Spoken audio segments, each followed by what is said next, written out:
சேவா இன்னைக்கு 3rd டே, final டே. இன்னைக்கு தான் ஃபர்ஸ்ட் ஷிஃப்ட் டியூட்டி முடிஞ்சது.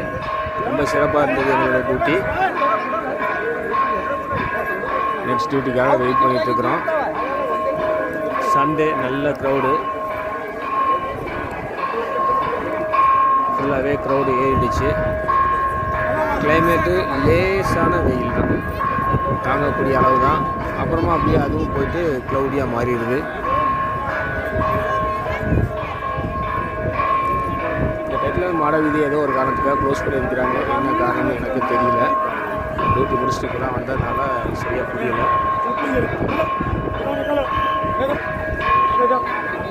மாட வீதியில் செப்பல் போட்டு வரக்கூடாதுங்கிறது விதி. தெரியாமல் நிறைய பேர் செப்பலோடு உள்ளே வந்துடுறாங்க. நம்ம சப்ஸ்கிரைபர்ஸ் திருமலைக்கு வரும்பொழுது மாட வீதிகளில் செப்பல் போட்டு வராதிங்க.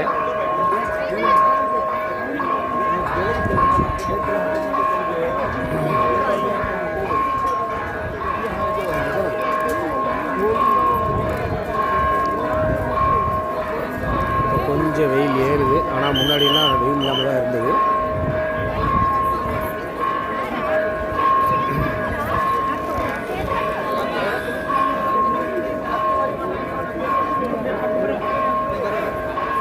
ஞாயிற்றுக்கிழமைனால தள்ளுமுள்ளு கொஞ்சம் அதிகமாக தான் இருக்குது. அது இந்த மாட வீதி வேறு க்ளோஸ் பண்ணி வச்சுருக்காங்களா, ரொம்ப ஜாஸ்தியாக தான் இருக்குது.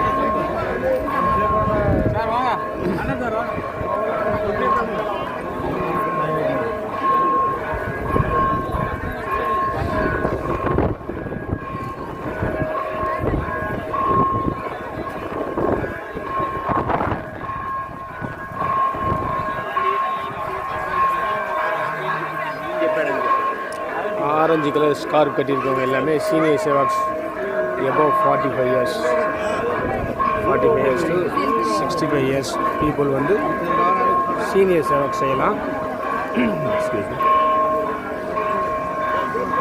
அது 15 நாள் டியூட்டி இருக்குது, 30 நாள் டியூட்டி இருக்குது, 3 மாதம் டியூட்டியும் இருக்குது. குடும்பம் முழுவட்டி எல்லாத்தையும் மறந்துட்டு 3 மாதம் வந்து திருமலையில் இருக்கிற சீனியர் சேவாக் ஆவாங்க. மேக்ஸிமம் ஆஃபீஸில் ஸ்ரீவாரி சேவா வர்றவங்க என்ன செய்கிறாங்க, எந்த டியூட்டி பார்க்குறாங்கன்னு அவங்க கண்காணிக்கிறது, அது மாதிரியான டியூட்டி கொடுக்குறாங்க. பரகமணி சேவா எம்ப்ளாயி நான் எம்ப்ளாயி எல்லாருக்குமே ஒரே மாதிரி தான் டியூட்டி ஒதுக்குறாங்க. ஒரு நண்பர் கூட கமெண்டில் கேட்டிருந்தார்.